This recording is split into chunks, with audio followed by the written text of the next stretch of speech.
Živijo, lepo pozdravljeni na tretji.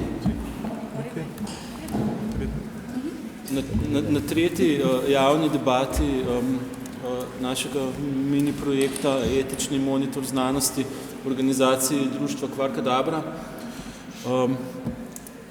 Tokrat je izhodišče naše debate pod naslovom Moč argumentov v javnosti, seveda predvsem iz stališča znanstvenikov in ljudi, ki se ukvarjajo z znanostjo, ki te argumente v javnosti izrekajo. Z nami so pa kot gosti danes Pika Založnik, raziskovalka komuniciranja znanosti, potem Barbara Reiger, ki je predavateljica prava na FDV in aktivistka, aktivna državljanka, to smo se spraševali, kaj je lepše. Nato Staš Zgonik, novinar Mladine, ko bi se rekel znanstveni novinar znanstvene rubrike Mladine, in Tadej Kotnik, profesor biomedicinskih tehnik in tudi svoja mnenja pa izraža v financah kot kolumnist. In seveda pač v imenu Kvarkadabre, organizatorjev Urša, Sašo in jaz Luka. Tako da izhodišča te debate, v katero pač ste zelo hitro, boste povabljeni tudi vi, bo pa podal Sašo. Hvala. Za današnji posvet smo si zadali nalogo, da preučimo, kakšne možnosti imamo, da lahko z argumentiranimi stališči vplivamo na odnos širše javnosti do pomembnih problemov družbe. Vemo namreč, da lahko dobro podkrepljen in preverjen dokaz hitro prepriča znanstvenike, da spremenijo svoja stališča in jih prilagodijo novim spoznanjem. Povsem drugače kot znanstvena skupnost pa se na nove argumente praviloma odziva širša javnost, ki racionalnih dokazov pogosto sploh ne sliši, zelo hitro pa se lahko odzove na razne zgodbe, ki jih spremljajo močna čustva. Za začetek naše razprave bom poskušal na kratko predstaviti nekaj idej, kako lahko argumente vseeno formuliramo na način, da jih sliši in razume tudi širša javnost. Pri tem nam bo v pomoč naslednja zgodba, ki opisuje zelo zanimiv eksperiment. Verjetno jo nekateri poznate, ampak večinoma pa ni tako zelo znan.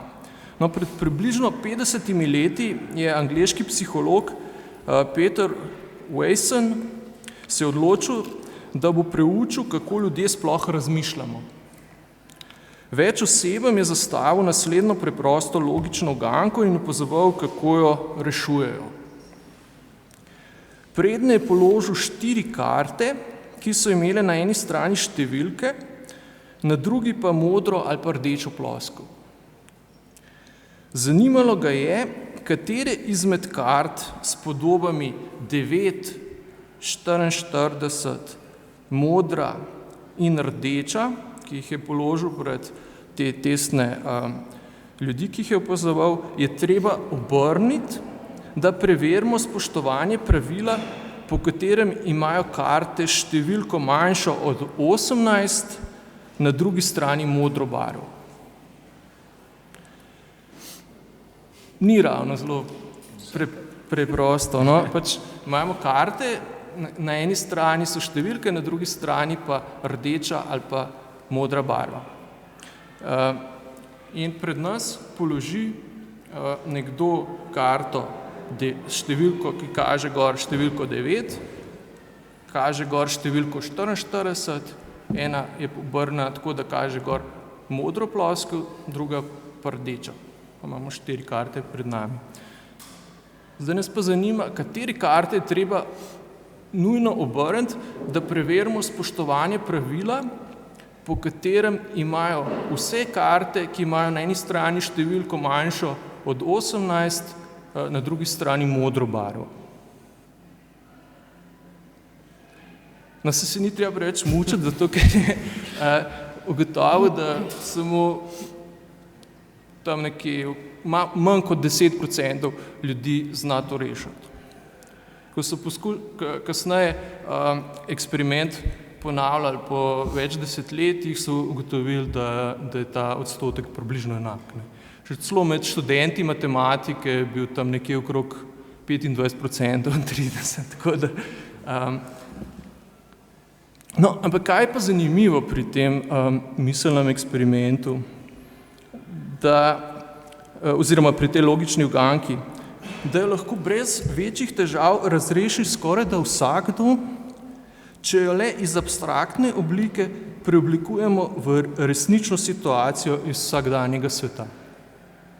Če številke na kartah ustrezajo starosti oseb v nekem baru, barva na drugi strani pa označuje, ali je pijača, ki jo pijejo, ali pijača, ki jo pijejo, vsebuje alkohol, recimo, da je to rdeča barva, oziroma je brezalkoholna modra barva, postane naloga naenkrat zelo preprosta. Ko vstopi inšpektor v bar, mora preveriti, ali katera od mladoletnih oseb krši pravilo, da ne smejo piti alkohola. To je čist ekvivalentna naloga prejšnjim. Ne? No, če so v baru 4 osebe, za katere vemo, da je ena stara 9 let, druga 44 let, tretja pije alkoholno pijačo, četrta pa brezalkoholno, je vsakomur povsem jasno, pri kom obstaja možnost, da odkrijemo kršitev tega pravila. Nesmiselno je, da preverjamo, kaj pije polnoletna oseba, ker se to pravilo ne tiče, prav tako pa je tudi vseeno, koliko je stara oseba, ki pije brezalkoholno pijačo. Preveriti moramo le, kaj pije mladoletna oseba in koliko je stara oseba, ki pije alkohol. Pravilni odgovor te logične uganke sta tako karti 9 in pa rdeča. A vam je približno jasno? No, boste si pa posnetek gledali. No, odkud takšna razlika v težavnosti naloge, če gre v obeh primerih za povsem enak logični problem? Zakaj skoraj vsi takoj razberemo pravo rešitev, ko nalogo prevedemo v situacijo iz resničnega življenja, bistveno težje pa pridemo do enakega zaključka, če problem obravnavamo abstraktno? No, o tem problemu 4 kart je bilo napisanih že veliko strokovnih razprav, ampak za nas bo zanimiv predvsem zato, ker lepo ilustrira eno od pomembnih lastnosti delovanja človeških možganov. Če res ekstremno poenostavimo, imamo ljudje v glavi 2 vzporedna sistema mišljenja, ki jima lahko poenostavljamo rečemo kar intuicija in pa razum. Intuitivni sistem mišljenja deluje hitro, avtomatsko, brez napora in brez zavedanja, da se sploh karkoli dogaja, ampak je tudi mišljenje. Razumski sistem mišljenja pa potrebuje za zagon usmerjeno pozornost in zavestni napor, ker je energetsko zelo potraten. In prav zaradi varčevanja z energijo je razumski sistem po svoji naravi len in se raje ne vmešava odločitve intuitivnega avtopilota, če v to ni prisiljen. Pogosto se razum vklopi šele, ko intuicija zaide v težave in ne ve, kako se odločiti. Običajno se to zgodi takrat, ko se sooči z neko novo situacijo, s kakršno še nima izkušenj.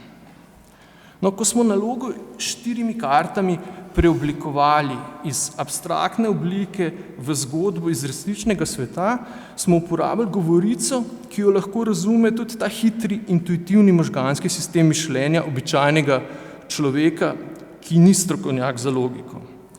Če nalogo formuliramo na ta način, da lahko dojame in razreši tudi sistem za hitro mišljenje, za njeno razreševanje ne potrebujemo posebnega dodatnega napora.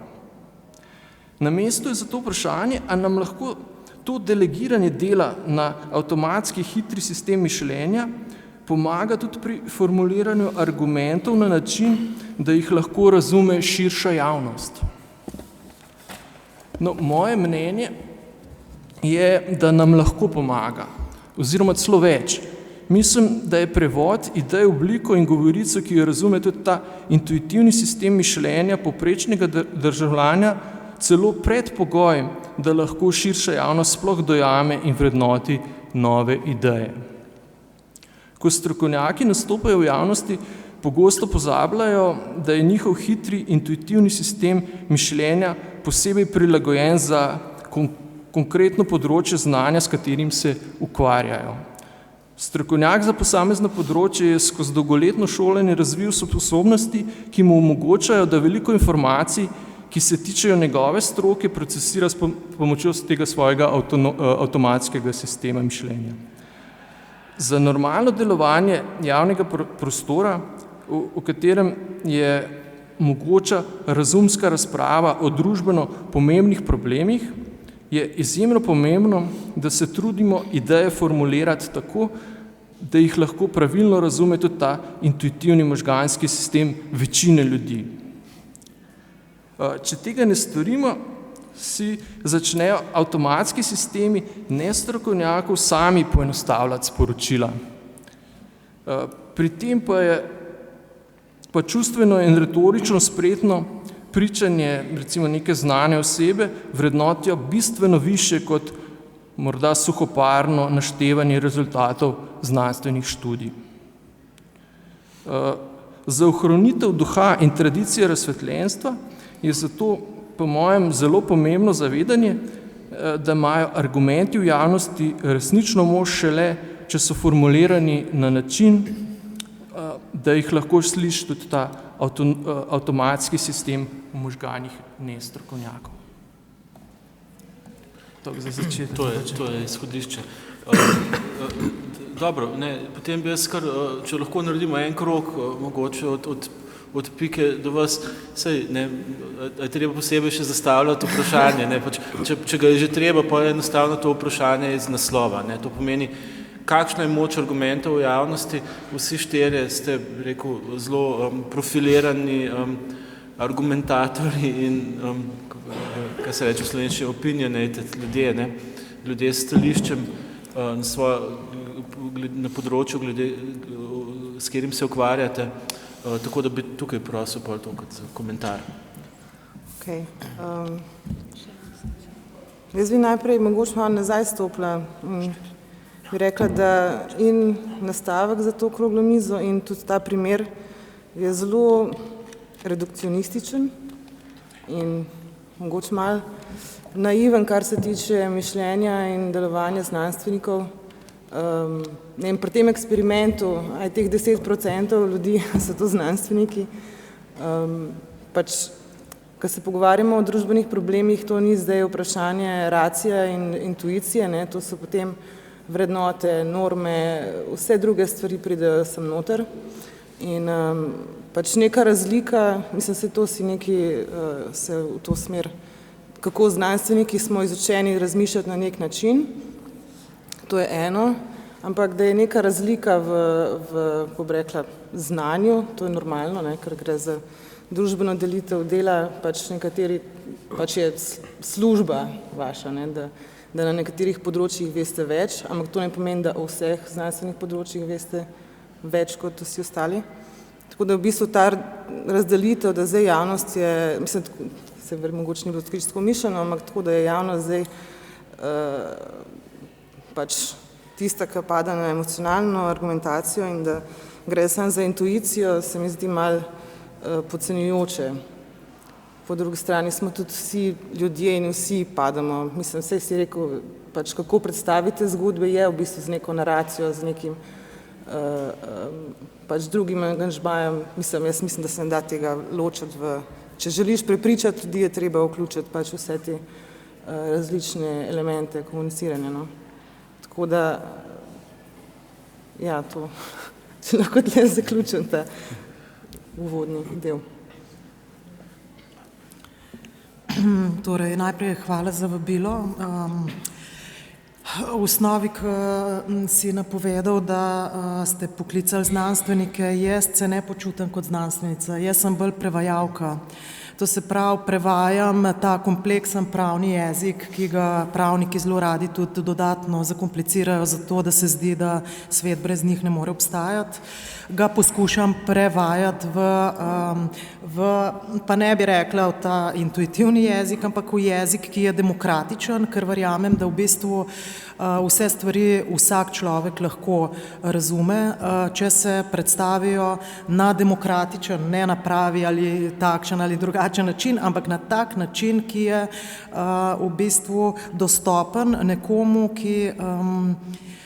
ki ni strokovnjak za neko temo. Torej, jaz sem prepričana po svojih, bi rekla, že skoraj 15-letnih izkušnjah prevajanja prava za nepravnike, da je vsako njihovo nerazumevanje moj in ne njihov problem. Tako da moram pa reči kot neko refleksijo na svoj študij, ko sem sama študirala, v bistvu do konca študija pravzaprav nisem točno vedela, o čem govorimo. Tudi zato, ker smo bili stalno na tej abstraktni ravni, o kateri si ti govoril, in se nič ni smelo pripeti na realnost, zato ker je realnost v bistvu pravo ni povezano z realnostjo. Pravo je nad njo in potem se aplicira sodniki potem, ne raziskovalci ali pa teoretiki, ampak sodniki, odvetniki, praktiki potem to aplicirajo. Meni se pa zdi pravo življenje, ga vidim povsod in ga tako probam tudi sama prevajati. To, kar je Pika rekla, se mi zdi kot refleksija zelo res, da saj v družboslovju ne gre toliko za razum, kot gre pa tudi iz mojih izkušenj tega javnega angažmaja. Ljudje večinoma vse razumejo, ampak na njihove odločitve vpliva marsikaj drugega, od interesov, političnega prepričanja, nekih vrednot, tudi nosilca, ki izreka neko dejstvo, če je to nekdo, ki zanje verodostojen, to slišijo, sicer pa ne slišijo. Skratka, moja izkušnja je, da ne gre za to, da ljudje ne bi razumeli, ampak da v bistvu kljub temu, da razumejo, se odločajo drugače.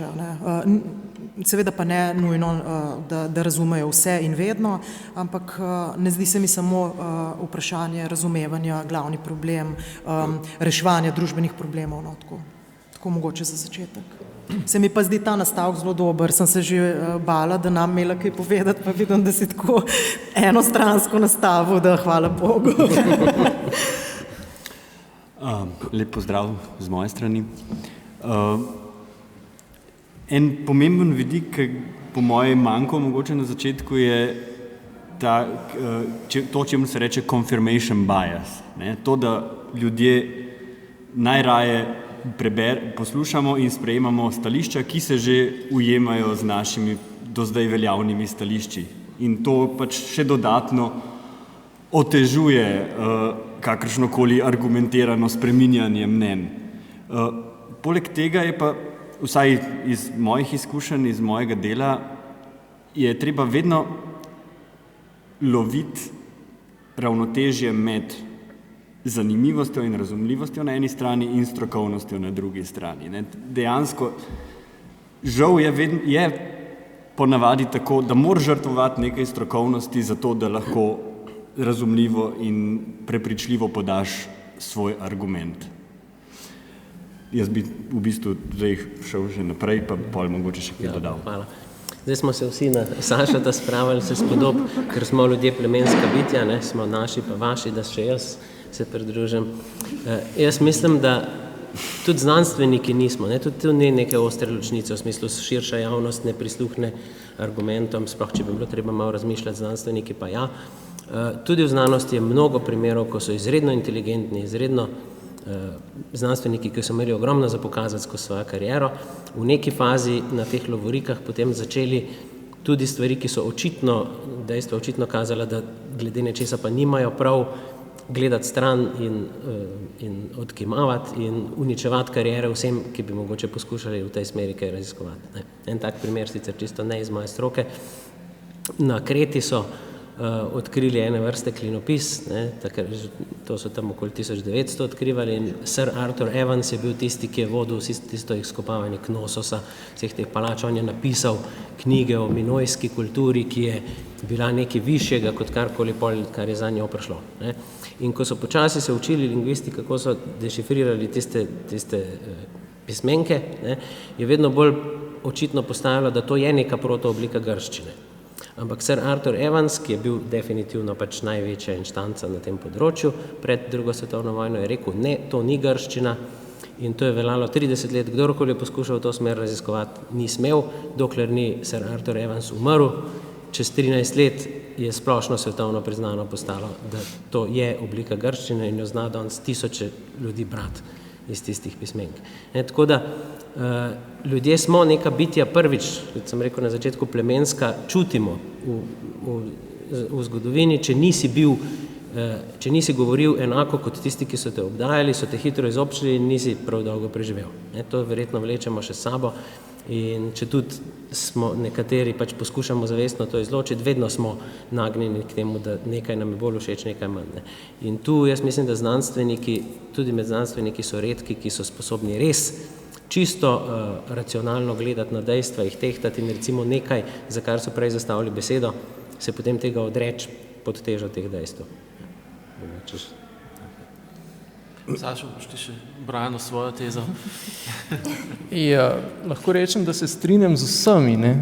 Da mogoče sem bil napačno razumljen. Ni tukaj nisem poskušal reči, da so znanstveniki nekako posebna bitja, sigurno velja zanje isto. Ne? Ampak vseeno, ko se naslavljamo na širšo javnost, ko poskušamo neko debato sprožiti v širši javnosti, moramo vseeno vzeti v zakup, da je nek nivo razumevanja,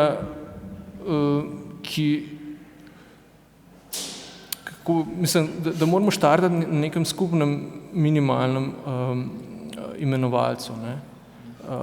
In se na tega naslavljati. Mogoče toliko za začetek.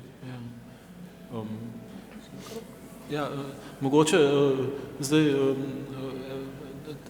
tudi SAZU, s katerim pač pri Kadabri sodelujemo, nas je pozval, razmišljajo, da bi se Slovenija tudi pridružila temu, kar imajo v Ameriki, gibanju marč, se pravi pohod za znanost. In tukaj se mi zdi ene par takih zanimivih momentov v Ameriki, se zdaj posebej, ko je pač ta Trumpova administracija, se je vzpostavila spet ta nek sentiment, pač v liberalnih recimo medijih, znanstveniki kot neki heroji razuma, ki se borijo proti tej neumni politični administraciji. Mogoče to za eno izhodišče, pa če lahko še en krog naredimo, kaj pa ko te vaši argumenti in pač saj precej izmed vas z argumenti velikrat posegate, bi rekel, dosti direktno v nek političen prostor ali pa v neko politično kontroverzo. Kaj se tam zgodi? Kakšna je vaša izkušnja mogoče v tem križanju polja argumenta in bi rekel, polja političnih moči in interesov? Ja, dobro, jaz osebno nisem posegla, mislim, kot organizator mogoče, ampak ne zdaj v dialogu. Pač to je polje družbenih problemov, to je pač politično polje, pa zdaj, če rečemo politično kot stranke ali rečemo politično kot širše, kar vključuje vse vrednote, interese posameznikov, pač kako se tiče to njihovega osebnega življenja. Jaz poskušam, tudi ko razmišljam o tem ali pa se probam angažirati, razumeti pozicijo drugega. In s tem, mislim, če razumeš in poskušaš v največji meri spoštovati stališče drugega in razumeti, od kje to stališče prihaja, potem je lažje komunicirati oziroma potem veš, v katero smer mogoče iti. In mislim, da je to ena zelo pomembnih stvari. Mogoče malo navezavi z Barbaro, ki je rekla demokratično, torej, da probamo vključiti vsa mišljenja in potem, ko veš, od kje nekdo prihaja, se da to zdebatirati na nek način. Včasih je učinkovito, včasih pa ne.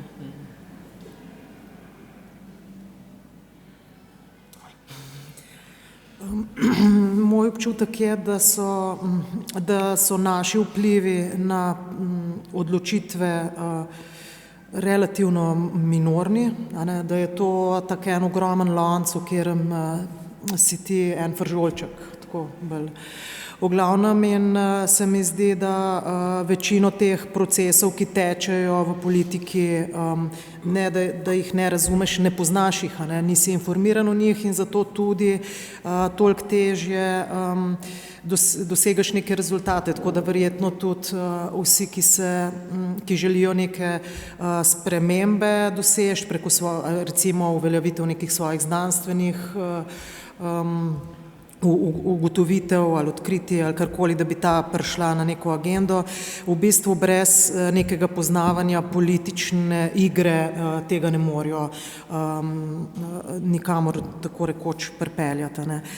Mi imamo določene procese, ki so bolj ali manj navidezni. Recimo parlamentarni proces je proces, ki ima 3 faze za sprejem zakona, ampak takrat, ko se parlamentarni proces začne, je že vse končano. V resnici se stvari dogajajo pred tem, ko se ti vključiš. Jaz sem zdaj imela eno izkušnjo, ko sem se vključila v parlamentarni proces, ker sem ugotovila pač relativno pozno, da v nov družinski zakonik prihaja predporočna pogodba, ki je en tak liberalistični koncept, da se o vsem premoženju lahko zmenaš pred poroko ali kadarkoli tudi vmes, torej o nečem, kar še ne veš, kaj bo, in načeloma je to zelo nevarno za obe stranki, zgodovinsko gledano pa zlasti za žensko.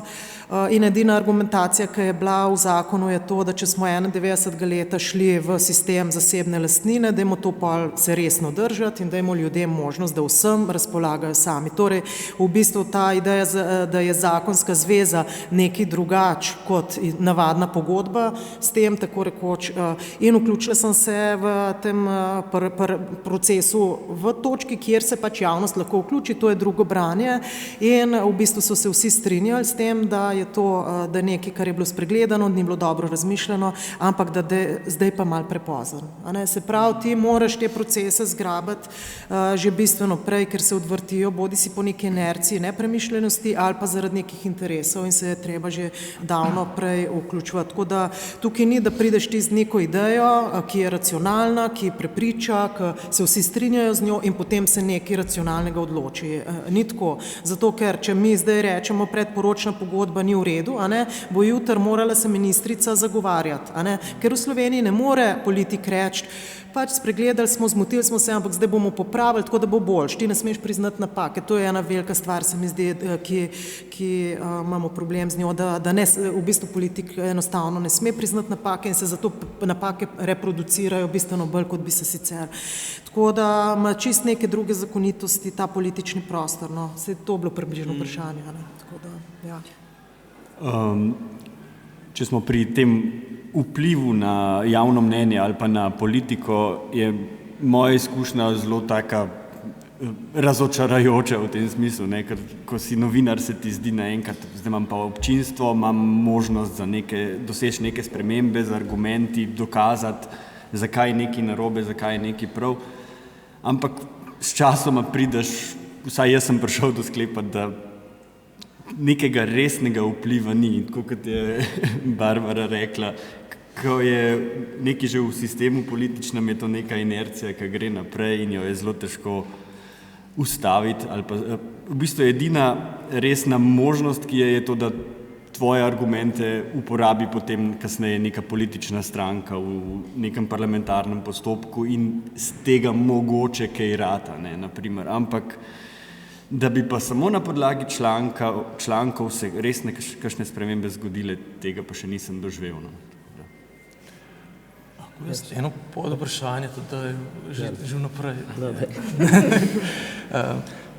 Barbara je rekla, da je ena možnost, da poznaš sistem sprejemanja nekih odločitev in poskušaš v pravem trenutku potem vplivati.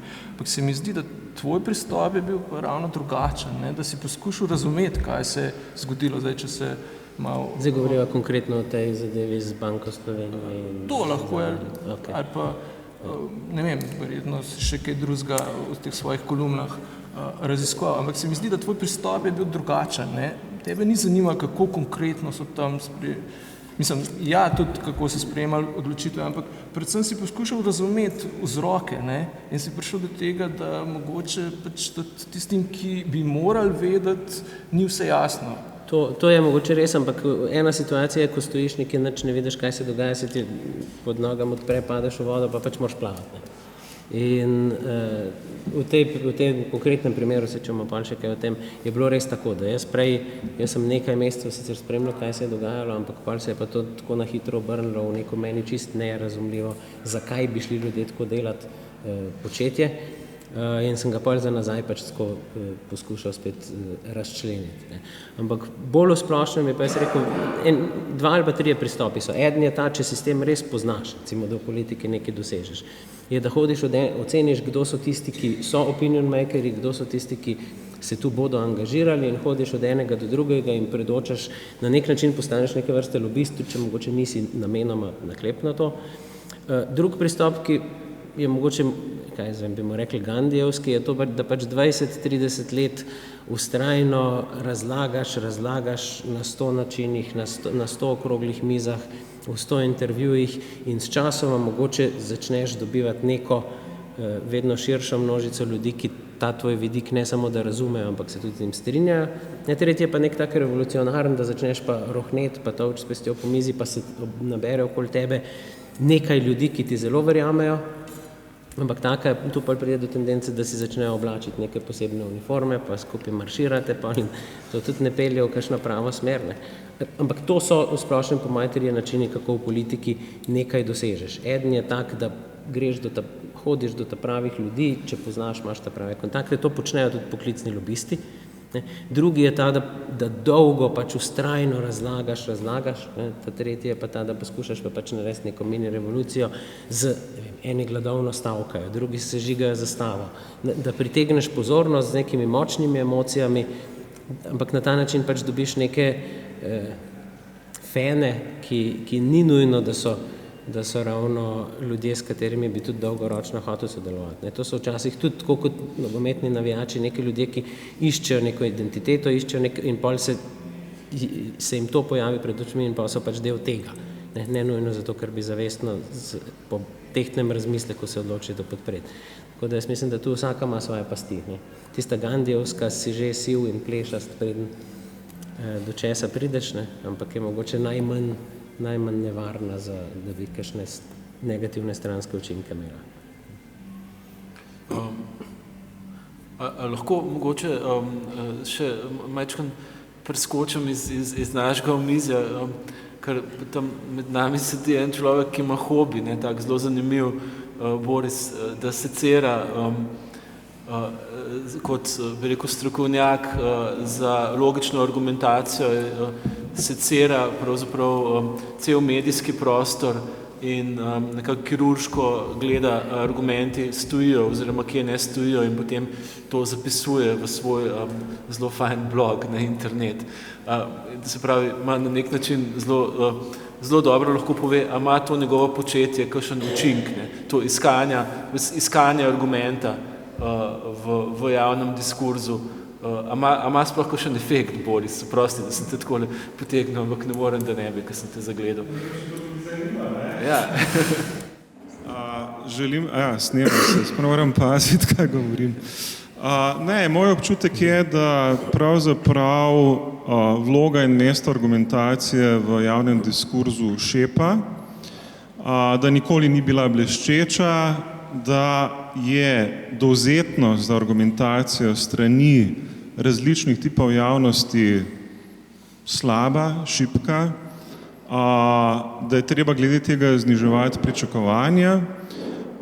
Še zlasti pa me razjezi, ampak to je samo en vidik, ne, a veste, če govorimo, ne vem, o dovzetnosti znanstvenikov za argumentacijo, potem imamo zelo visoka pričakovanja in hvala Bogu, običajno so izpolnjena. Če govorimo o dovzetnosti politikov za argumentacijo, imamo zelo nizka pričakovanja in žal so tudi vsakič izpolnjena, ne. Tule nismo nikoli presenečeni glede teh dveh kategorij, ne.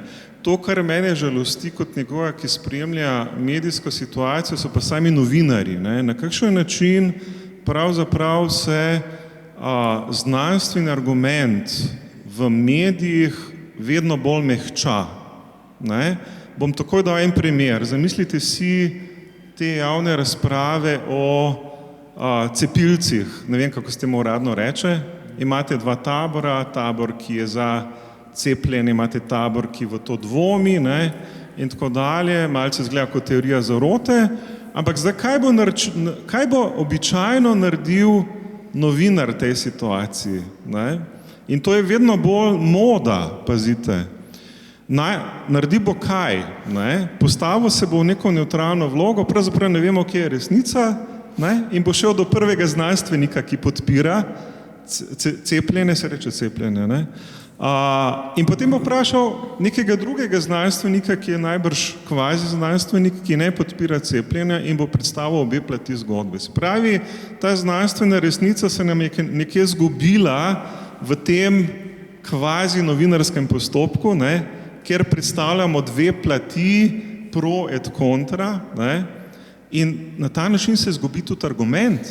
Kaj potem na koncu ostane javnosti? Da reče, aha, eni so za cepljenje, eni so proti, lahko izbiram. Vidite, ta korak, ne, Luka, to me zelo, bi rekel, jezi bolj kot kaj drugega. Od politikov ne pričakujemo praktično nič, žal. Ne. Od znanstvenikov, ki se velikokrat motijo, imamo visoka pričakovanja, ne.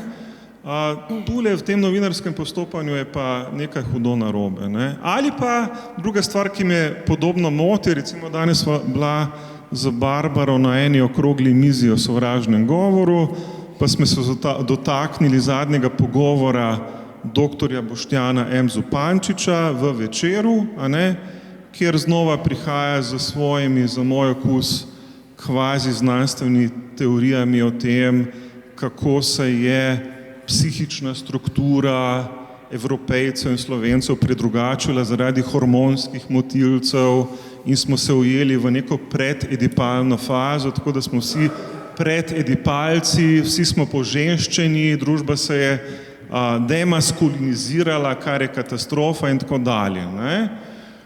Kaj se zdaj zgodi? Na eni strani imate to, da novinarka ne uspe, bi rekel, demaskirati tega kvazi znanstvenega diskurza, ne? Avtorja, ki ga intervjuja. Na drugi strani se vam nenehno dogaja to, da se noben znanstvenik ne bo opogumen in rekel, prostite, tole, kar govori Boštjan M. Zupančič, je čisti nonsens. Tega ne boste dobili. Tako da na eni strani imate tipično medijsko novinarsko podporo, ne, kvazi ali pa lažnemu znanstvenemu diskurzu, na drugi strani, kot rečeno, znanstvena srednja ne bo zmogla tega koraka, da reče Boštjan M. Zupančič, to, kar govoriš, je popoln bullshit. Ne.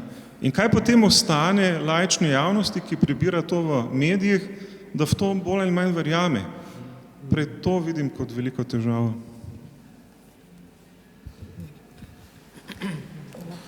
Mislim, glede takega primera si ti mogoče zelo dober naslovnik, vsaj glede podnebnih problemov si se zelo jasno opredelil. Tudi, kaj vem, pri nas je problem teh zanikovalcev, alkala in podobnih. Ne?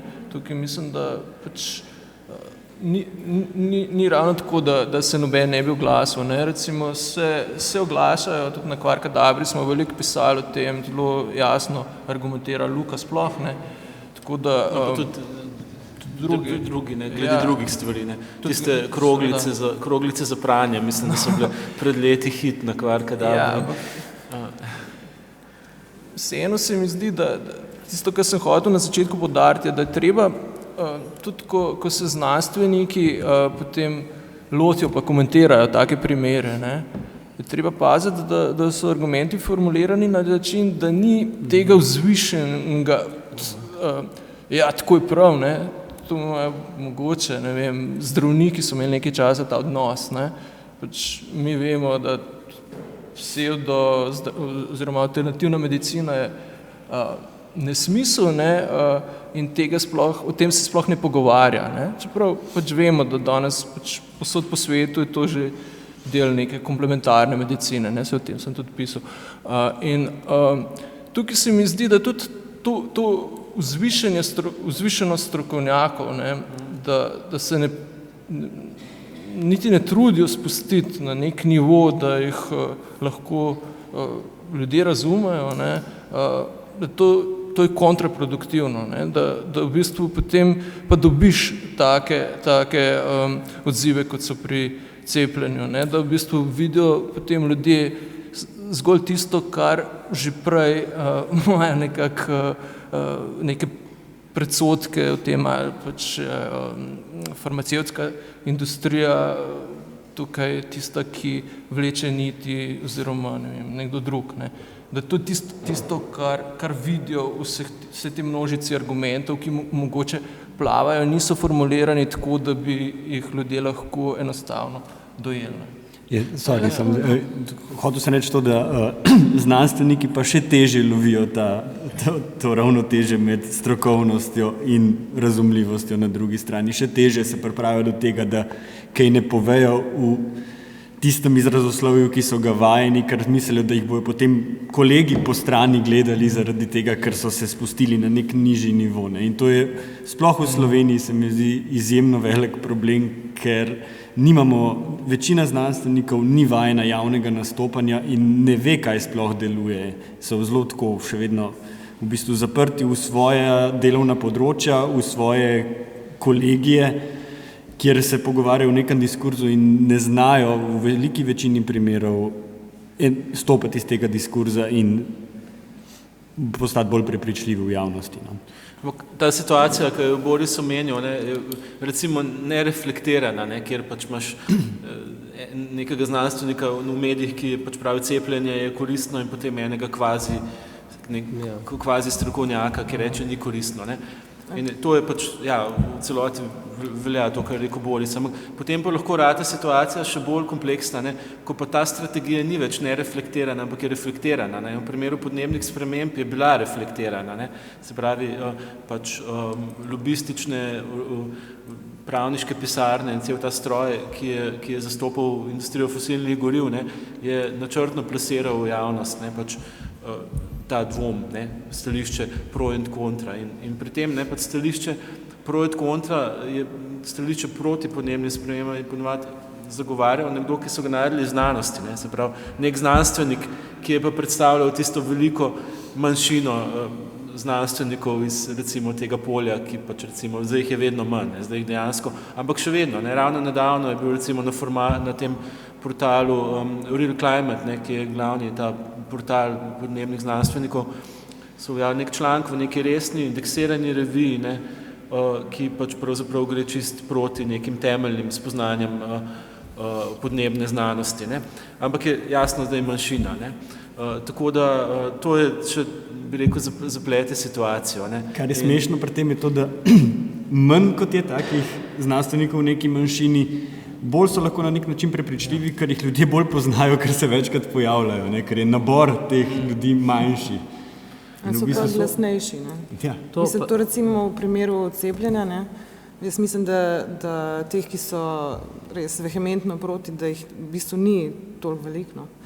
Ampak, dobro, eno je to, rekla, sistem delovanja medijev, ki ni nov, ki je, da postavijo objektivnost kot enega za, enega proti, pa naj se pomenta. To je zdaj problem medijskega sistema. In tudi senzacionalizem pač pri poročanju o raziskavah znanstvenih. Če pogledate vse možne, ne vem, kaj so včasih bili medicinski drobižki in ne vem, kakšne vse take novičke iz revij, če bi to resno brali, bi raka povzročali vse, pa vse bi bilo proti raku, pač kumulativno, če bi pogledali. Jaz sem pa imela recimo za nek časa nazaj, bilo zelo zanimivo, bilo na Odmevih, en dan je bilo o cepljenju, potem pa v roku recimo enega meseca je bilo pa prispevek o zdravljenju oziroma vlogi kanabinoidov pri raku in je bila v obeh primerih je nastopal strokovnjak, sem različna dva, In tam bi pa, recimo, je primer, kako bi mogli znanstveniki oziroma strokovnjaki nastopati v takem primeru.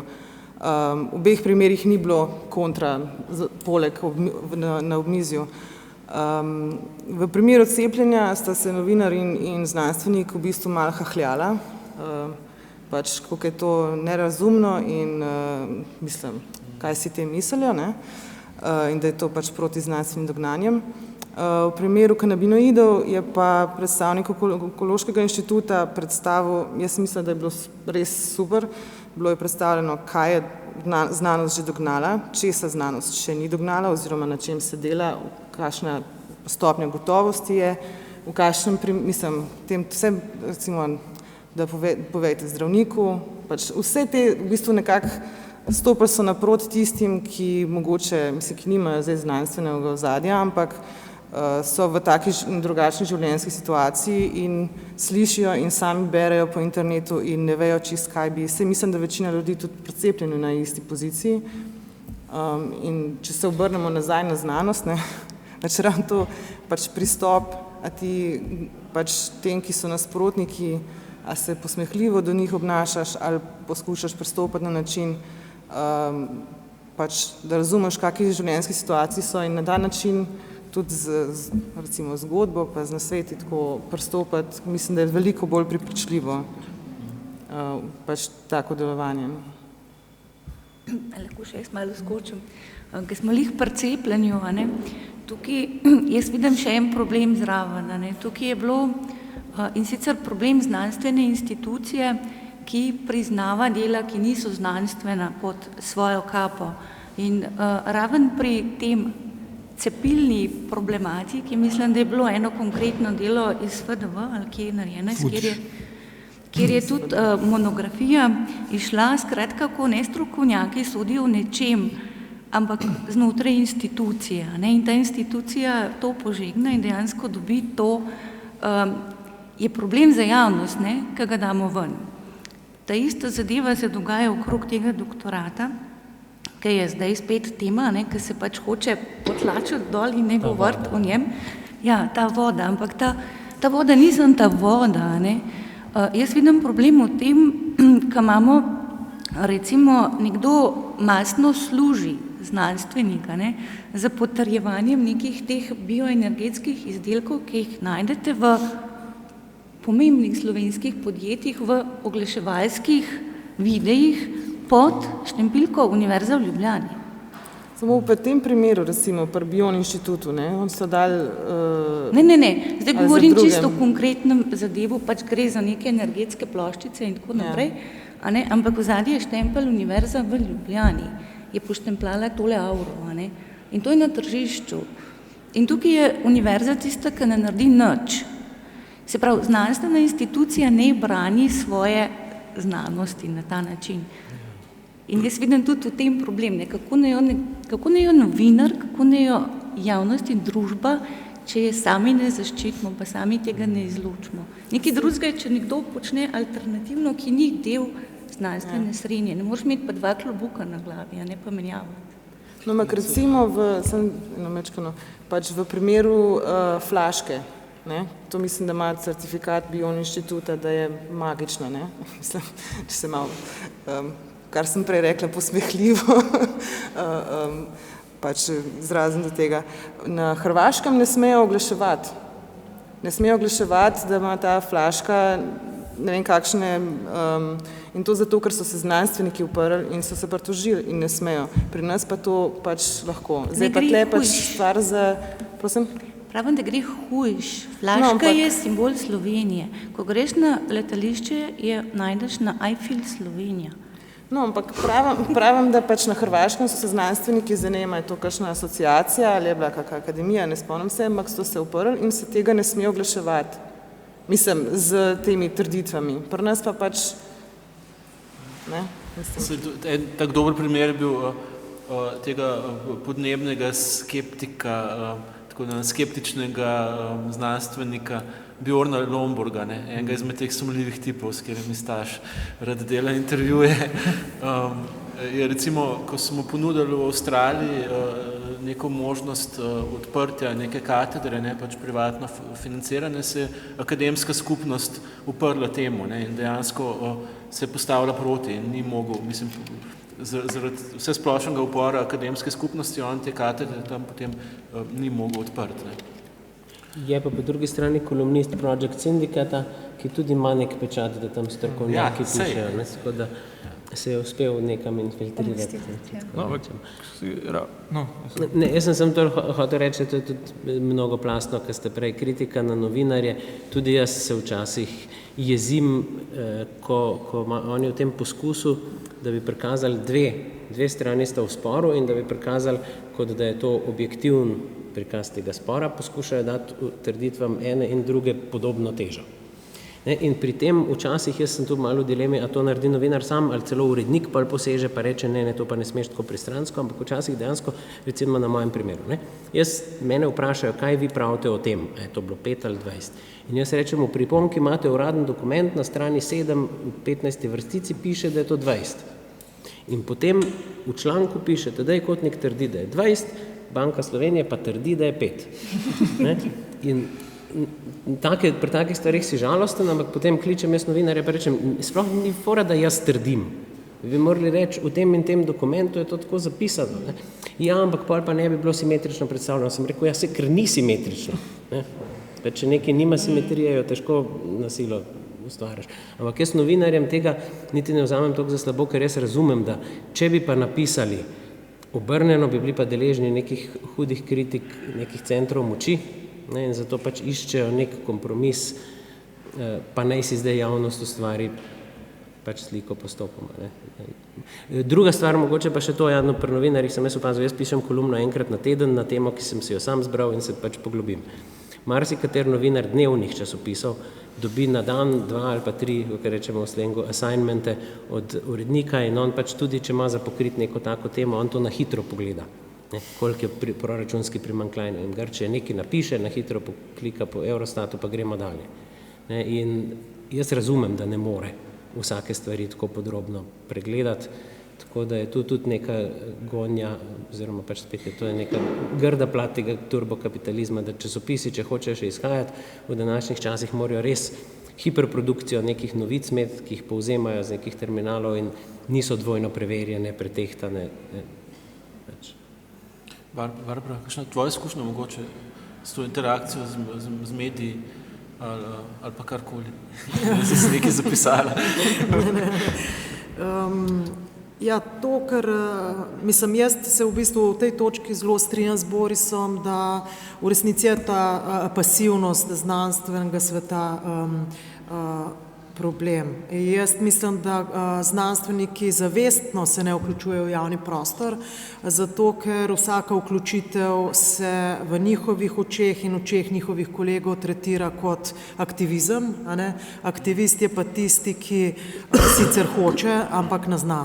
Tako, to se mi zdi, da zelo hitro dobiš to neko to, bi rekla, kategorizacijo ali pa oznako, da nisi objektiven in tako naprej. Ne. Tako da, ampak recimo, ko pogledam svoje kolege pravnike, človek iz pravne fakultete, ki dobi za to, da napiše zakon 25,000 evrov, a on je aktivist ali on znanstvenik? Ali sem jaz zato, ker grem za ston nekam aktivistka, nisem pa skratka, to je tudi v pravu zelo velik problem, ker mi imamo recimo na družinskem področju dva teoretika v Sloveniji, ali pa 2,5. In to, če se nočeta vključevati v javno razpravo, potem to morajo delati tisti, ki so manj strokovni od njih. Tako da mi, tisti, ki se angažiramo, mene zdaj že cel teden kličejo zaradi odmevov na temo azilnega prava. 100-krat sem jim rekla, da ne morem, ker jaz se s tem ne ukvarjam in ne poznam. Ja, pa se ni to toliko težko, pa vi to znate fajn povedati. Ne morate najti nekoga, samo jaz razumem novinarja, ne najde, zato ker profesori na pravni fakulteti, mislim, nam se se zdi samo Rajko Pirnat je skozi, pa včasih je bil tudi sedanji predsednik vlade pa tako naprej, ampak to je tudi zato, ker drugi nočejo, a ne, ker je bolj kamot, ne, to je zelo kamot in hkrati to aureolo v bistvu nekega jaz se zelo strinjam, da je to zelo aroganten svet znanstvenikov, da v bistvu se jim zdi takoj, ko se vključijo, da so se umazali. No. Tako, to, mogoče zlasti na področju družboslovja, mogoče na naravoslovju kakšen drug zadržek pri ljudeh, zakaj se ne vključujejo, tega ne poznam. Ampak pri družboslovju je pa že ta itak večna dilema, je to sploh znanost, je prava znanost in potem, če se pa vtakneš v življenje, potem pa sploh zgubiš to aureolo. No. Tako da se mi zdi recimo to, kar je Boris rekel jaz sem razmišljala sama, kaj napisati, jaz o predaptamilcih nimam pojma, torej, a tukaj mora reagirati pravnica, ali tukaj mora reagirati v bistvu nekdo iz te sfere, verjetno nekdo iz te sfere, ampak ko sem o tem razmišljala in na take stvari reagirati, jaz po pravici povem, jaz mislim, da si jaz ne morem tega prvoščati, ker to je človek, ki je izjemno predrzen.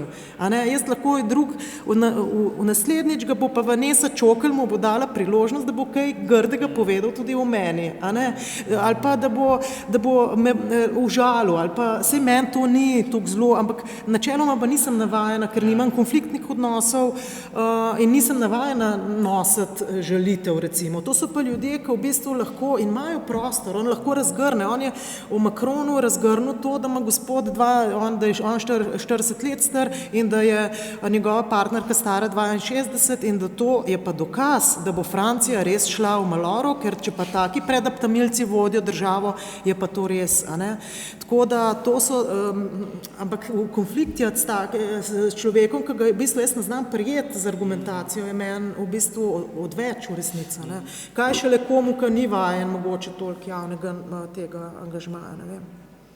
Mislim pa, da bi bilo to nujno. Pri nas na FDV imamo 200 profesorjev, raziskovalcev in visokošolskih učiteljev. In če jih zdaj naštejete, ne vem, če jih znamo vsi našteti, jaz jih znam našteti, ampak mislim tako, v bistvu eni in isti. In včasih se, mislim to mogoče kot zanimivost. Enkrat mi je rekla, ena kolegica, ki sem bila na radiju, in je bila taka neka argumentirana študija ob 17 in edina stvar, ki mi jo je rekla, ki me je na hodniku srečala, rekla, veš kaj, te pa kar teče jezik. Tako, v bistvu na študiju vse v 17 ni drugega treba, da ti teče. Mislim, a ni to, pol mi je bilo tako v bistvu vse mogoče pa v njihovih očeh znanstvene sfere in da to sploh ni moja vloga in da jaz tega sploh ne bi smela, ker to je v bistvu, to ne daje nobenih točk, to degradira, to ne nagrajuje. Tako da, ampak še dobro, ne dobiš točk, ampak tudi ta pogled drugega ni prijeten, moram reči. Sem to v bistvu sami sebi delamo, mislim, saj recimo z družboslovja se mi zdi, da je da si politično usmerjen oziroma si politično aktivist, politično se profiliraš. Je to en očitek, eno si pa ti prej rekel, da če se v medijih, da potem je pač zgubiš, z nastopom v medijih zgubiš nekaj strokovnosti oziroma to vsebino, ki jo poveš, pač ima kar naenkrat manj strokovnosti. Zdaj jaz vidim ta recimo znanstveni jezik oziroma kako pišemo in govorimo, pač to ni zdaj nek racionalni, ne vem kaj, to je naučen kod, to se naučimo, kako se to dela, v različnih vedah je različno, kakšen jezik uporabljamo in tako. In zdaj, ker uporabljamo malo poenostavljen jezik in mogoče kakšno terminologijo razložimo, ali pa ne uporabimo ravno tisti eksakten termin, ki pač bi ga drugače v članku napisali, se mi zdi, da ne zgubiš na strokovnosti pač v tem primeru. Ampak pač generalno gledano je pa pač zanimivo, da jaz mislim, da se mlajši veliko bolj interesirajo, da bi se angažirali oziroma so tudi mogoče zaradi svoje pozicije prekarne in tako naprej bolj usmerjeni v to, pri čemer pa imajo oni največ za zgubiti v tem sistemu. In sem že slišala neke ideje o tem, da bi v bistvu za redne profesorje zahtevali, da imajo družbeni angažma, ker pač v bistvu nimajo kaj za zgubiti. mislim, v tem znanstvenem hierarhičnem sistemu. Ne. Če se ne motim, je neka pobuda, da bi blog mogli pisati, ne, zdaj aktualno. Na univerzi, ja, to nastava. O ljubezni.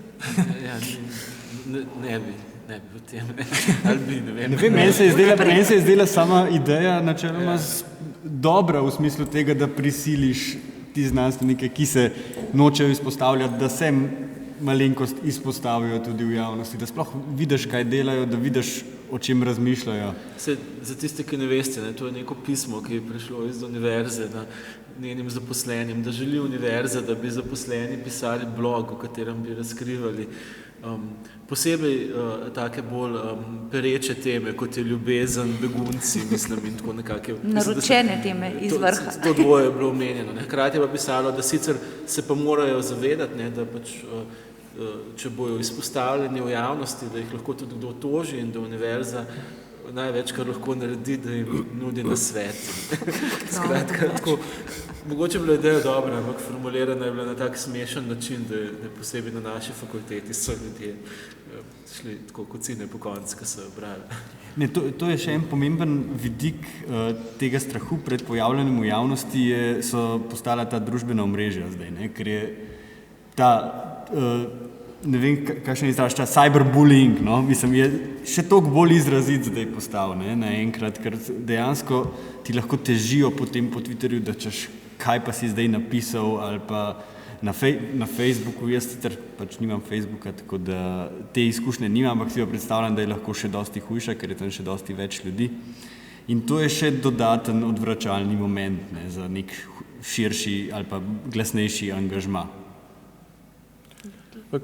Tisto, kar v bistvu pomeni, da si intelektualec, je točno, da počneš to, kar počnete vi, mislim, ti mogoče na te področju okoljske etike, tedaj na področju komentiranja financ, Barbara, pa tudi, mislim, vsako stvar, ki jo preberem, recimo od Barbare, pa od tebe, se nekaj novega naučim, zato, ker argumentirata stvari in jih povesta na način, ker ne rabiš nekega hudega predznanja, In se mi zdi, da to je tisto, kar odpira javni prostor, kar omogoča debato, ker ni neko vzvišeno pridiganje, ampak izhaja iz tega, da imamo neke skupne predpostavke, na katerih gradimo. To je spet ta malo, tako kot sem omenil, ta gandijevski pristop. Če brez žaljivk, brez vzvišenosti, brez povišanih tonov, pač neke podatke, sej jaz priznam, da sem včasih na koncu živci, ampak pač stisneš zobe in še enkrat brez razgrevanja atmosfere pač še enkrat ponoviš ali pa z druge strani prikažeš te argumente. Recimo, malo drugačen pristop je Richarda Dawkinsa, verjetno večina tako ali drugače brala. On krasno piše, krasno zna argumentirati, ampak on je malo militant. On vedno opredeli, mi, ki znamo razmišljati in vemo, tam so pa tisti, pa jih po imenih navedeta, najbolj ta grozne kreacioniste in tako naprej, in pol obračunava z njimi. Na tak način, čeprav on nas, ki smo že v njegovem taboru prepričani, seveda še dodatno razveseli z dodatnimi argumenti, ampak on tistih iz unga tabora, po moje, na tak način ne bo dobil praktično nikogar. Zaradi tega, ker se oni počutijo napadene, ko se vidijo poimensko navedene v tej njegovi knjigi, in jaz verjamem, da on z dobrimi nameni to dela že 30 let, ampak vprašanje, on jasno kaže željo, da bi konvertiral nekoga, da bi mu razložil in bi se on spreobrnil.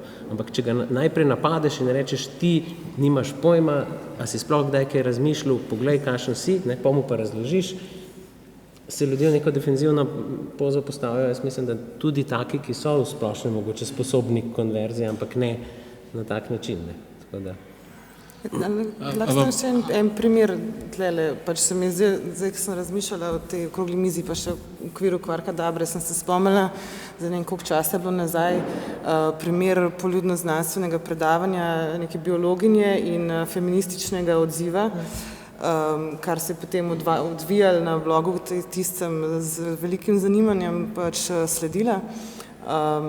In mogoče v tem smislu, da so one militantno pač mislim, da nimajo glasu drugač, pač nimajo dostopa do medijev tako in pač s temi svojimi akcijami pač poskušajo prodreti v ta prostor, mogoče ni bil način najboljši, ampak potem tudi odziv nazaj iz te znanstvene skupnosti pač je bil tudi, me je zelo razočaral, no, pač, ker se takoj to smatralo kot politično in ne pač podprto z znanstvenimi dejstvi oziroma tako da, če ima kdo čas, naj si tisto malo nazaj prebere. To je bila zelo zanimiva epizoda, no? Pa še v kontekstu, ko se pač si o znanosti in znanstvenih dejstvih in o korektnem poročanju in kvaliteti tudi poljudno-znanstvenega dela in kdaj se potem znanstvenik noče več izpostavljati, ker dobi kritiko, ne? To je tak epizoda, ki zavzema veliko teh vprašanj naenkrat, no? Ne, gled, ker si glih umetnost omenil, meni se zdi, da je nek podoben problem, čeprav ne toliko širši družbeni, tudi ožji umetniški to, da imamo res malo strokovnjakov umetniških, ki bi v javnosti govorili dejansko na nekih televizijskih, na televiziji sploh, no, recimo. Mislim, se je podoben primer, no, tam recimo je nekdo, ki ima do neke mere nekega znanja in o tem razlaga, ampak je edini, ki na televiziji o tem govori, ne, in je pač ljudje, ki se ne spoznajo toliko na to področje, ga jemljajo kot referenco, ne, in čeprav govori velikrat zelo pač čudaške stvari, ne. Ampak sem se bom še na nek primer spomnil tega, kar se meni tudi zdi zelo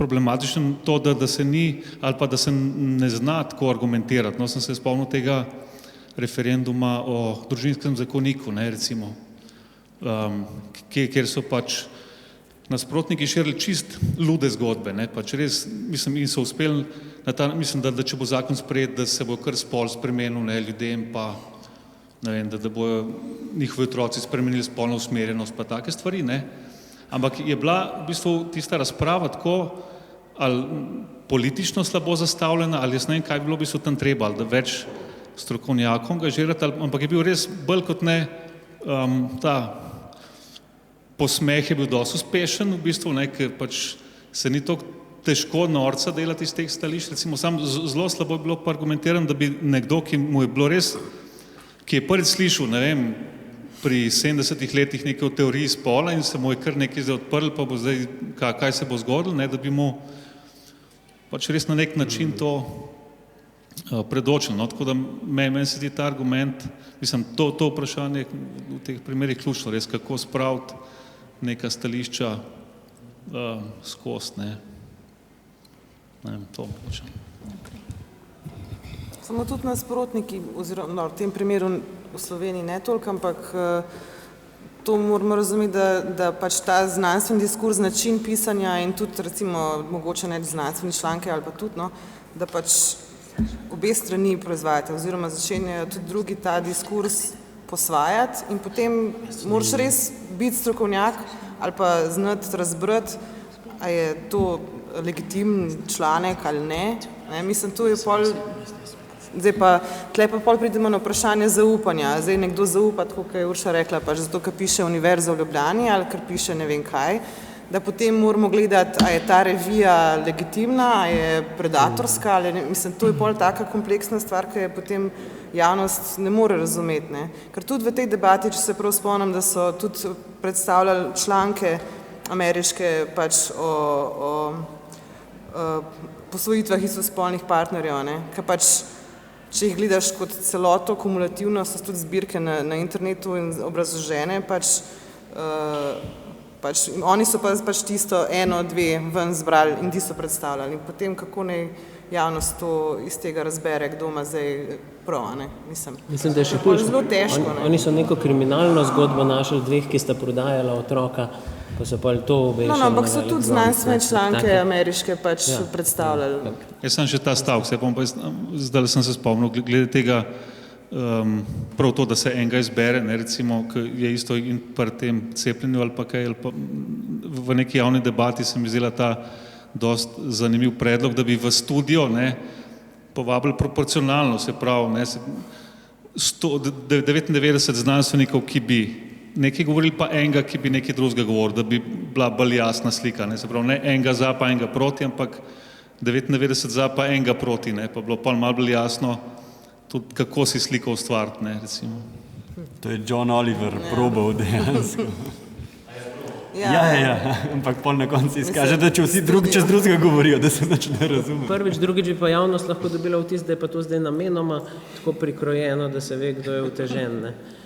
Da je včasih res težko, sploh pa, ker recimo ravno pri takih precepljenju, tisti tabor, ki je proti, najde nekoga, ki je bojda strašno izkušnjo imel, strašno zbolel zaradi, ne vem, kakšne posledice imel in s takim pol zbujaš emocije, tisti tabor za cepljenje pa lahko samo reče, gledajte, ta je zdrav, ne, ker se je cepil, ampak to ne implicira nujno, da sicer bi bil pa hudo od gripe poškodovan. Tako da tu gre vedno za take primere, kot tista stran, ki bolj na emocije lahko igra, tudi poskusi to izkoristiti, to naučiti, ne. A lahko iz občinstva mogoče pozovemo še Sašo Novak? Vi ste pisala o tej temi tudi pred kratkim delom, mogoče samo en kratek komentar.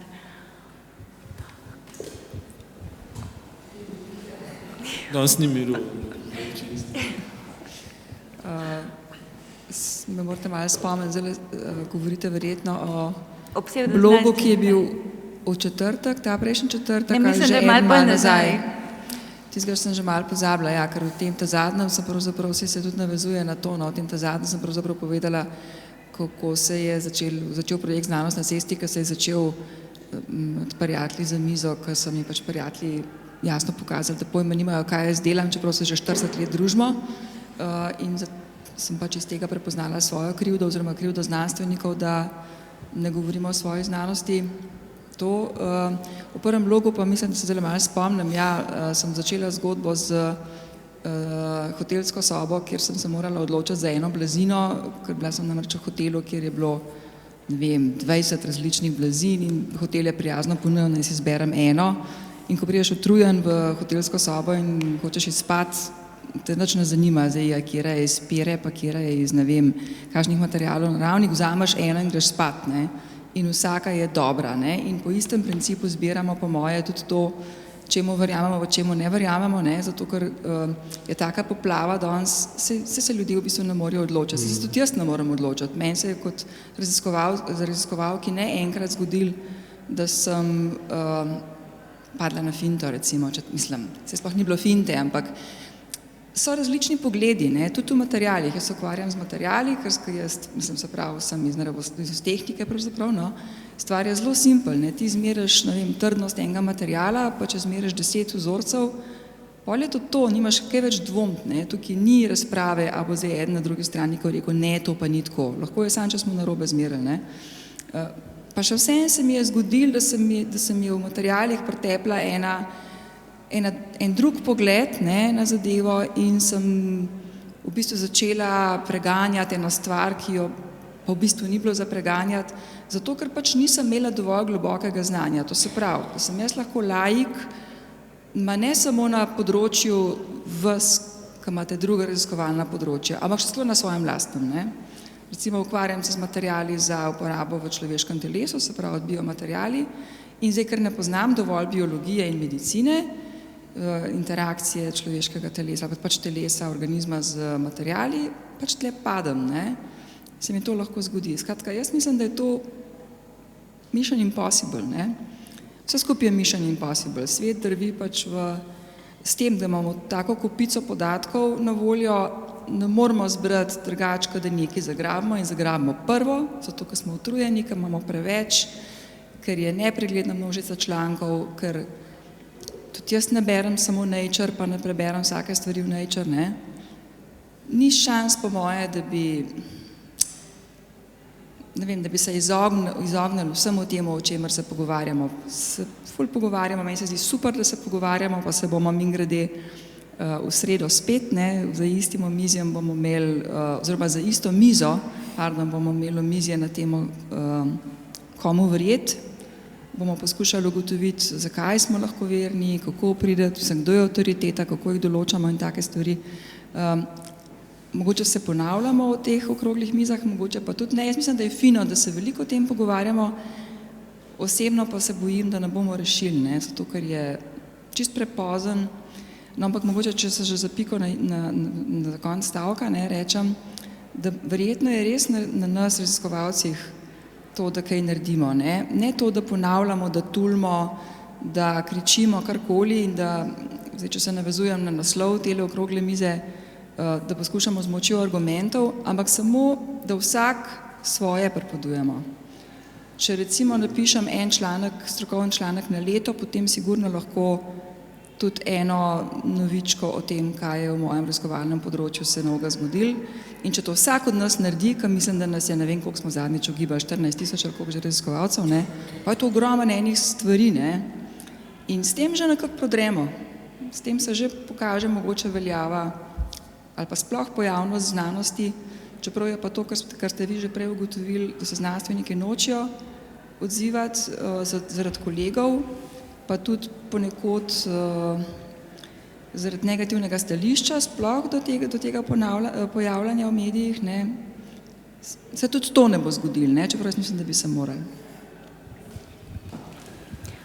Meni osebno, mogoče samo en komentar, umanjka v medijskem prostoru kritičen odziv znanstvenika na konkretne teme, ki se dotikajo njihovega področja.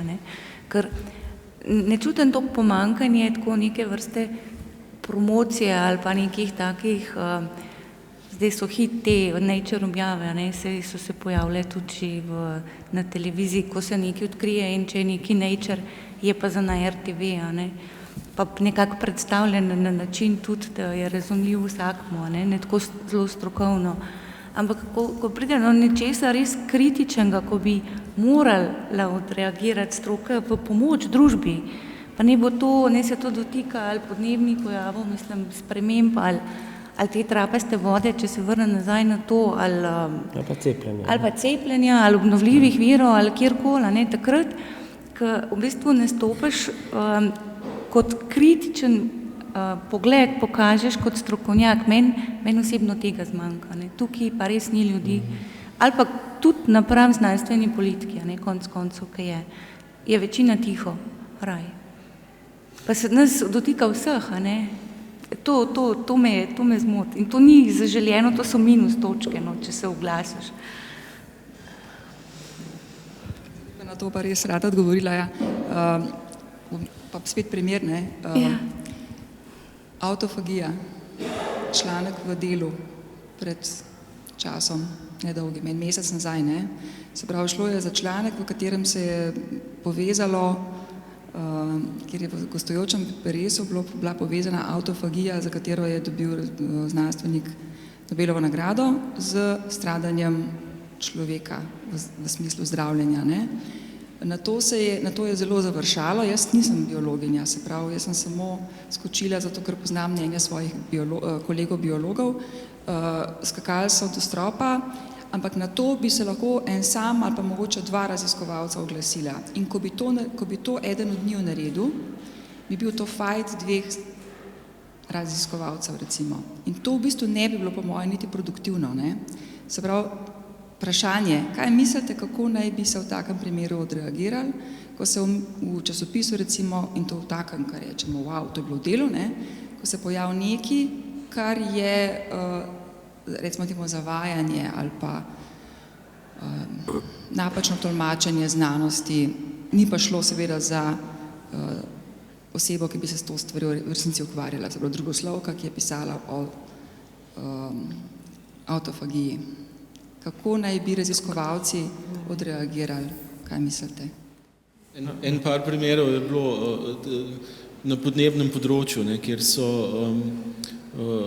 pač ljudje iz Meteorološkega društva Slovenije so vztrajno pisali odgovore v časopise, kjer so se oglašali razni pač podnebni skeptiki in pač kar nekaj teh, ki so teh podnebnih skeptikov, ki so neka popolnoma bizarna stališča pisali, so bili v resnici redni profesori ali pa celo neki, morda celo akademiki na neki točki, na nekem področju. Pa so glede podnebnih sprememb pisali absolutno bizarna stališča in so se, Meteorološko društvo se je nekaj časa dosti sistematično na to odzivalo, Potem pa ne vem, potem se je pa malo nehalo odzivati, ker ni bilo odziva, ali ne vem natančno, kaj je bil razlog. Ne, ni bilo skratka, ni bilo tisto, kar mogoče vi ste rekli, bi pričakovali, ne, nek fight, ne, znanstvenikov, ampak bila je enostavno zavladala je tišina. No.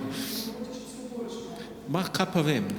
Ne, to ni boljš, nikakor ne. Ne, zato ker, mislim, del problema je tudi ta vzvišen odnos potem strokovnjakov, ki pač rečejo, vi nimate pojma, ne, tako je.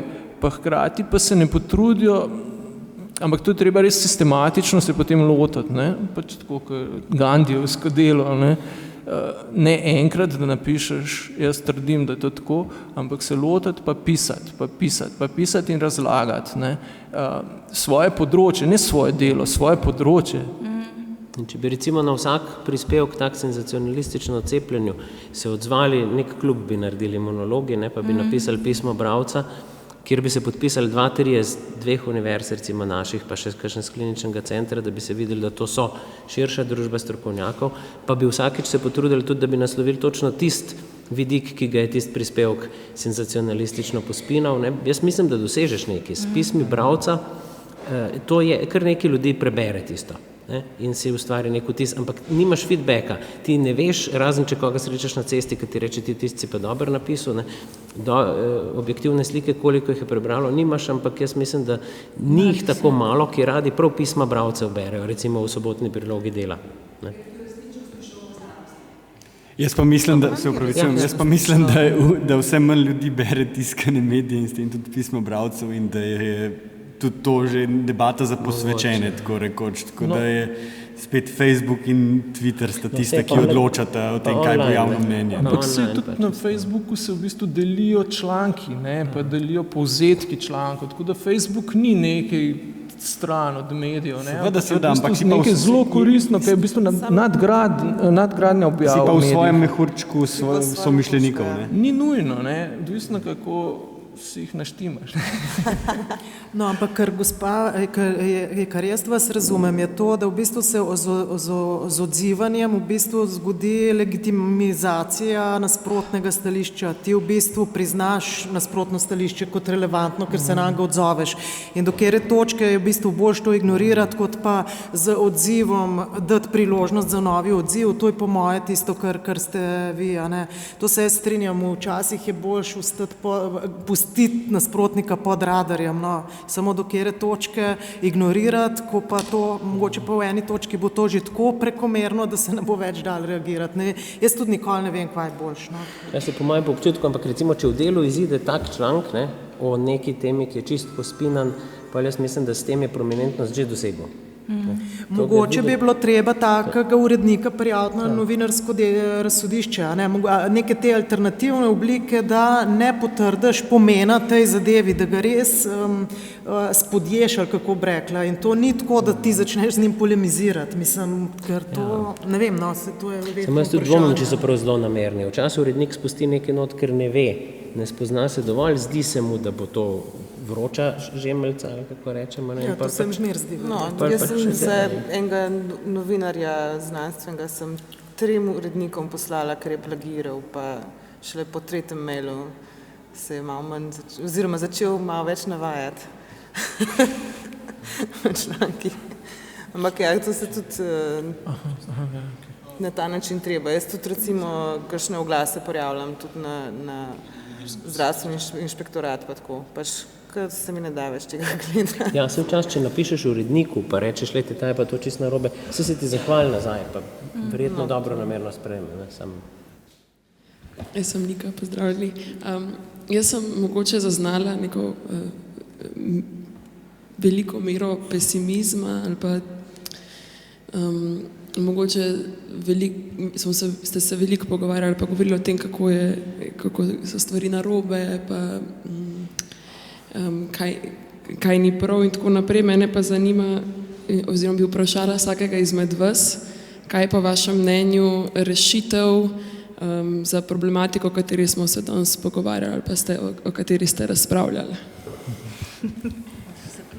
Jaz bi rekel samo za recimo vprašanje podnebnih sprememb, tisto, kar je moja zamisel, ne, je, da bi morali mediji imeti nek opinion glede tega. Mediji bi mogli imeti opinion. Ne, se pravi, Mladina pač ne bi objavljala, Staš ne bi v Mladini objavljal tako brez enega disclaimerja, recimo intervjuja s tistim gospodom, ki je pač nekje drugje pač zanikal podnebne spremembe. Ne. V tem smislu, ne, da imajo mediji glede teh ključnih stvari nek opinion in ga kot uredniško tudi, pač kar ne pomeni, da ne dajo prostor tudi nasprotnim stališčem, ampak da je jasno, kaj je pač stališče medija. Ne. Da, recimo mediji pač je glede cepljenja, recimo, če rečemo tega, ima neko jasno pozicijo. Ne. Sam tako. Se mi zdi dobro vprašanje. Vidva, boste kaj sprašali? Ja, jaz ne vem točno, ali lahko še enkrat? Kaj predlagaš? Kaj je rešitev? Glede na splošno, ja, mislim,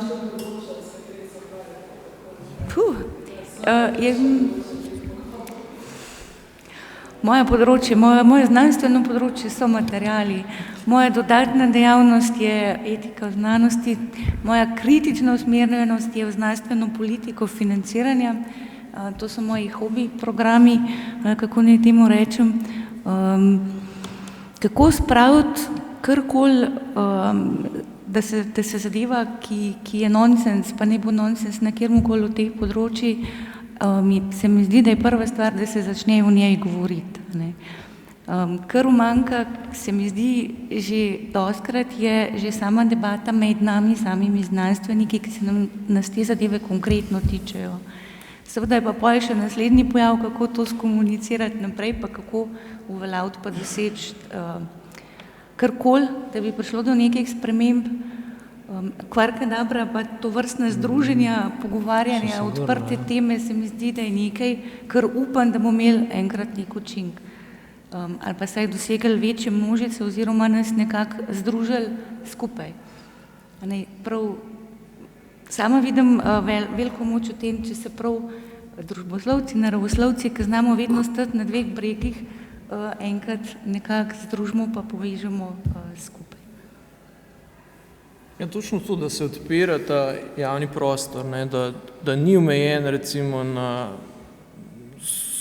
ljudi znotraj neke stroke, ki imajo v bistvu ta nivo usklajenosti že zelo visok, ne, in je težko tistim zunaj slediti temu, kar oni, o čem se pogovarjajo. Ne, da v bistvu poskušamo ta javni prostor postaviti na nekem nivoju izmenjave argumentov, ampak na način, da lahko čim več ljudi temu sledi. Ne.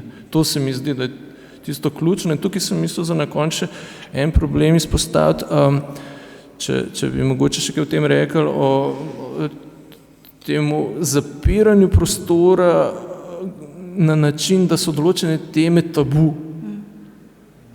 In to je pač zmeri več opažam, ne, da mogoče bolj to skoraj da prihaja z levice, no, kot iz desnice v tem prostoru, da se o nečem pa sploh ne sme razpravljati. Ne. In da si grozen že, če argumentiraš recimo, zakaj je splav nekaj, kar mora obstajati v neki civilizirani družbi. Ne. Že če argumentiraš za to, te nekateri gledajo kot zločinca, ne, skoraj da. To se mi zdi, da ni dobro. Ne. Ali pa recimo, da omeniš biologijo pa spol v istem stavku, ne. Se nekaterim zdi že, da si zločinec. Ne. Saj nekateri imajo take občutke. Ne. In to se mi zdi, da zapira ta prostor nekaj izmenjave argumentov, ne, ki mora obstajati, da družba lahko funkcionira, v bistvu demokratična družba. Ja, jaz bi pa mogoče, če v smislu, kaj lahko naredimo. Jaz mislim, da že, če so mladi naša prihodnost, ne, osnovnošolska, srednješolska izobrazba sicer enciklopedično kar neki znanosti te otroke nauči, vsaj tiste, ki želijo poslušati, Ampak mogoče bi bilo dobro že tudi na tisti stopni začeti jim razlagati, lejte, to je znanost zaradi tega, ker je prišla do izsledkov tako in je teorija preverila, tisto pa ni znanost, otroci zakaj. In na ta način priti do tega, da bi otroci razumeli že od mladih nog, kaj je resna znanost, kaj pa ni, in se bojo pa mogoče tudi pozneje, ko se bojo znašli pred neko tako dilemo, znali spomniti teh pravil, kaj je tisto, kar ta prava znanost naredi za to, da preveri svoje izsledke, kaj je pa tisto, česar pa tista neprava znanost oziroma kvazi znanost ponavadi ne počne. Jaz mislim, da tega ni skoraj. Mi smo iz šole izločili religijo, se v redu, pa izločili smo tudi kvazi znanost, kar je tudi v redu, ampak mogoče jih vseeno naučiti, kako se pa loči ta pravo znanost od kritično mišljenje in preverjanje, tako da ko se znajde, mogoče potem bojo tisti 20 let mlajši od nas, od mene, ko bojo v znanstvene vode vstopili ali pa vsaj kakršnokoli odraslo življenje, bojo bolj znali razčleniti, ko bojo v medijih soočeni z neko tako dilemo cepiti, ne cepiti, so podnebne spremembe, niso, bojo šli po tistih kriterijih gledati, kaj je zdaj znanstveno preverjeno, kdo to trdi, na osnovi česa, a so delali poskuse, a imajo kakšne teoretične modele. V tem smislu.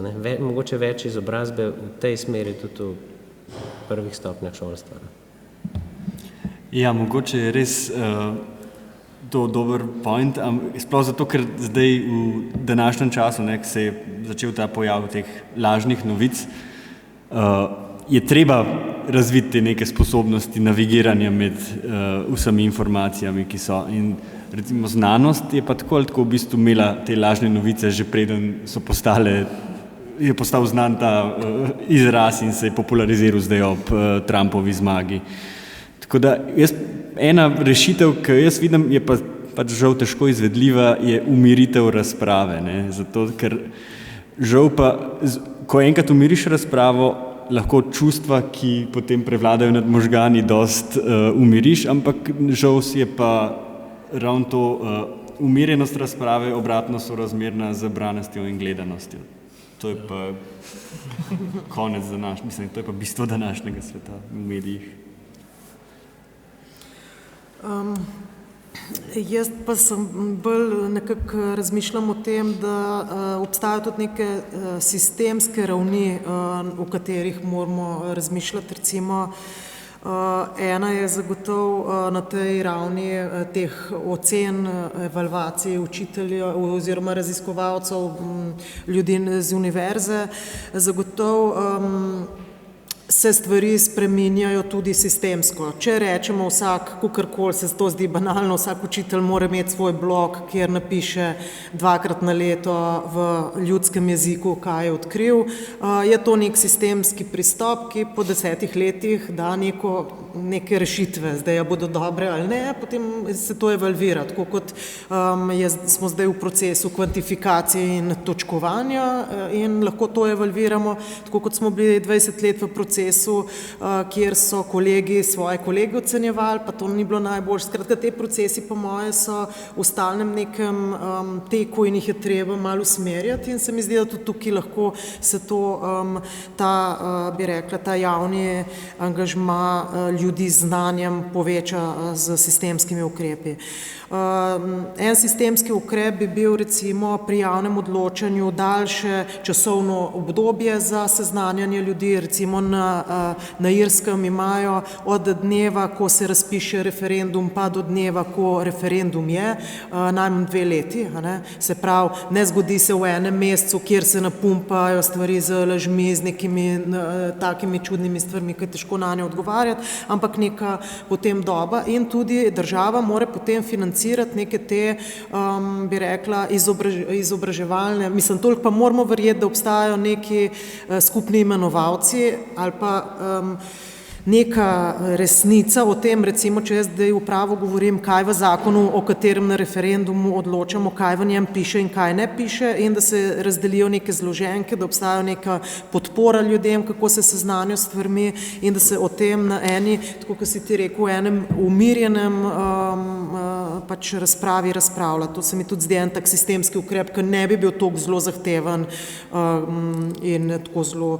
Potem pa en, mogoče samo še bolj anekdotičen, Jaz sem takrat, ko sem bila v referendumu angažirana, leta 2015 nisem več imela energije, sem razmišljala o tem, da v bistvu mene ne moti to, kako se ljudje odločijo, me pa moti, če se odločijo tako, kot se odločijo, ne da bi vedeli, zakaj se odločijo. In sem razmišljala o tem, da bi bilo treba narediti na referendumu referendumski izpit, da vsak 2 tedna pred referendumom dobi domov pač brošurico in potem dobi 10 vprašanj in odgovorov in na referendumu dobite 3 in če 2 pravilno odgovorite, vaš glas velja, sicer pa ne. Se pravi, meni je važno, da vi veste, tudi če potem v bistvu obkrožite nekaj, kar se jaz pač ne bi strinjala, ampak neko to, in to se mi zdi, kar je tako malo, ampak to bi imeli neke daljnosežne implikacije, to, da bi ljudje bolj resno potem jemala, ne, če se ti moraš na vozniški izpit pripraviti, pač to resno jemlješ, če greš pa na volitve, so pa volitve pa referendum različno, ne moramo za volitve zdaj dati tak, ampak referendum je pa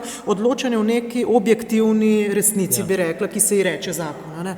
In tako, to so take, to se verjetno je komplicirano, tudi bi se mi smejali, če bi to rekla, ampak malo te radikalne norosti pa mora biti v tem, da malo premaknemo ta rob, o čem razmišljati. No, tako.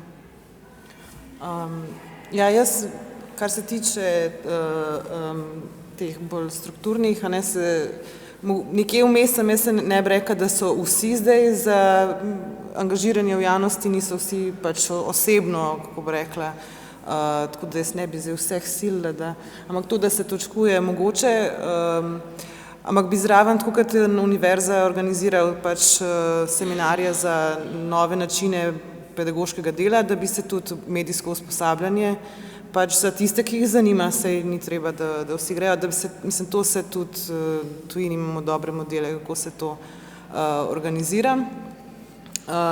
Dobro, potem tle je treba biti vsem pazljiv, ker tudi z velik teh senzacionalističnih novičk iz tujine proizvajajo PR službe univerz, tako da tle je treba biti tudi malo previden. Sam, recimo, ena stvar, ki pa meni zelo všeč, v Angliji imajo zelo dobro razvit to, kako se komunicira med znanostjo in javnostjo in sam to potem pade bolj na nevladne organizacije, zelo oni imajo charity variante, no, pač veliko na donacijah to teče. V sodelovanju z pač raziskovalci po vseh univerzah imajo recimo model, da se na določene teme, ki so kontroverzne, da se zbere vprašanje javnosti, ker potem ljudje sprašujejo, ali bi me mogli to skrbeti, kdo ima kle prav, a vsi mislijo isto, pač taka vprašanja imajo, mislim, ni zdaj, in da se potem ta vprašanja zbere in se naredi brošura na to temo, kjer so pač, to je, ne vem, 6 strani se, da se lepo obrazloži in da se odgovori na vprašanje javnosti, ne tisto, kar mi mislimo, da jih zanima, ne, v tem smislu. Tako da, to bi pač, po mojem, ne bi bilo toliko težko zorganizirati, pa to bi potem lahko tudi znanstveniki v zasebnosti svojega doma odgovarjali skupaj, ne pa pač nastopali v medijih. Sam zato bi pač mogel biti interes in mogla bi tudi biti kakšna sredstva pač strani RRS-ja ali pa tako, no, mislim. Sam pač tle, ne vem, sem že obupala na teh točkah, no. Super, še čist zadnja možnost za kakšen komentar, če je. Če ne? Ne, prav vidim, ne vidim prav. Potem pa, ja, res hvala, no, samo fajn, super, pa se vidimo naslednjič, ne.